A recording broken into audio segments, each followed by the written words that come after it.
Welcome to this edition of Talk with Taz. I am your host, Dr. Teresa Smith, Dr. Taz. Today I have with me Dr. Ed Bell. Dr. Bell is an educator, he's a community activist for students, and he has written numerous books, and I think I have them all. And then he started writing children's book. And I didn't ask him, why are you writing children's book? Because when I would open the children's books, they were short, but they had so much impact that I instinctively understood why he was doing them. Now, his latest children's book is I Love You. Now, I love you is just three words. I love you. But those words can change a person's world. It can change a person's day, their outlook. I love you. And so I said to Dr. Bell, I said, Dr. Bell, I need you to come on Talk with Taz and share with my audience why you were moved to write a book that's called I Love You. And so time and destiny finally met. And so today I have him with me. So, Dr. Bell, I want to say thank you so much for being willing to come and talk about your new book, I Love You. Thank you, Dr. Smith, for the invitation. As I love to talk, and so I am certainly uh, right at home. So thank you for the opportunity. Well, thank you, Dr. Bell. And so, I know that you've worked with hundreds, with thousands of people, and you know what the impact of I Love You is.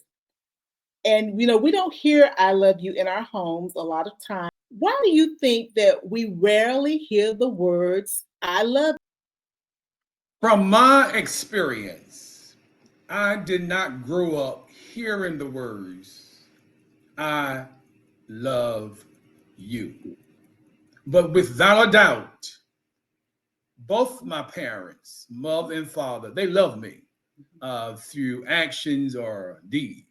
But to hear the words come out their mouths, it was foreign in my environment. And so when I was writing the book, I was thinking about that experience. And I was thinking about the words not being said to me, but today we can do a better job in educating parents and those who love and care for children. Sometimes hearing the words, I love you, I love you, impactful. And so the book taught me a lot. Interesting. So, uh, uh, Dr. Smith, uh, when I say the words to my son, he giggles and he said to me, "This is hard for you." Mother says the words to him. And so now I have made it a habit in saying the words, not only to him, but to other people as well. I love you. I care about you. I want to see where you're going. I respect you. You have meaning for me in my life and vice versa. I'm concerned about you as being my brother or being my sister or being my friend. So, because I think for me, Dr. Smith, I had this mindset that that to say the words "I love you" it was romantic. you?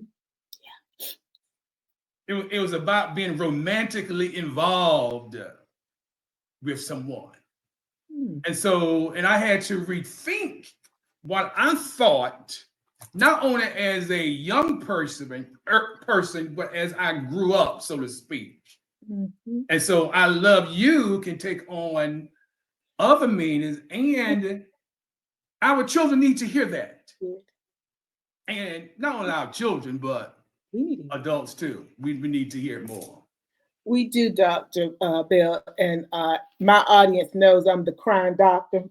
I just never know when I'm gonna cry.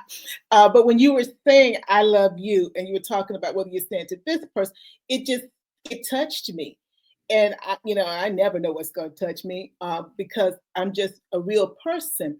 But you're right. as adults, we need to hear that too. But you said something that I hadn't thought about. You thought about I love you from a romantic perspective. And when you said that, it made me wonder if I didn't grow up hearing my parents say I love you. And they don't say it a lot now. My mother will say it. My father really doesn't say it, I don't think. But I remember the first time I heard it, it was like, what is this? And I was maybe going off to college.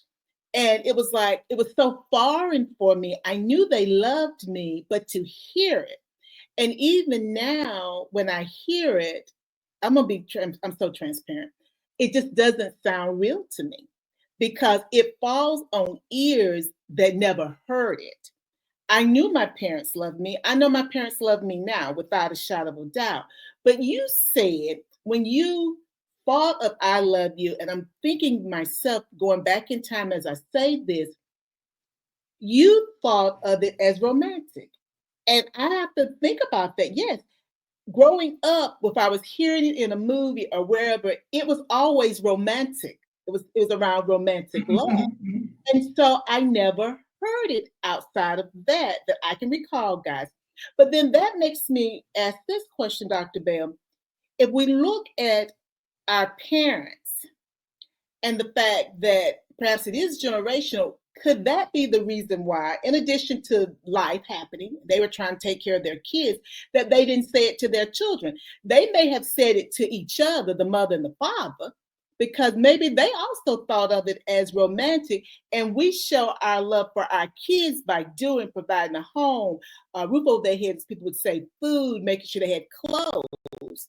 And I'm wondering if maybe that was the reason, and it just got passed on from generation to generation because of that perspective. It could be, and I think there's a generational concern. I remember speaking with a friend of mine, and she's in her 70s. Because and when I was writing the book, I like to get real life experiences from people. And she said, no, I didn't grow up hearing the words "I love you." My parents had children to feed, and they were dealing with generational and societal issues at that time. And so they didn't have time to go around saying "I love you." They had to put food on the table. She said, so I never heard the word at all. And she and others I spoke with never doubted the love that their parents had for them. And so sometimes in saying it now, it is having a deep personal expression or connection with someone. I was out eating with a good friend of mine. I'm going to call his name out now, Dr. Hargett, just casual conversation. And we was talking about the wording, "I love you," and how difficult it is for some people. So for example, he and I talked about, you may say "I love you" to someone else, and that person would say, "Well, I appreciate you too." Wow. And so sometimes it's difficult for some of us to get the words out because of the connotation with those words. And it's foreign to many of us to say those words. Now, granted, some people grew up hearing the phrase "I love you." But for me and many people that I know, my environment, I didn't grow up with that. And oftentimes I say to people, my parents, just like other parents as well, they gave me what they had. Yeah. But it's difficult. Well, let me paraphrase. It used to be difficult for me. Now it's not difficult for me because saying those words has meaning. It is, as I said before, I see you. I want to know where you're going, where you're headed. I appreciate your being who you are. And so I love you.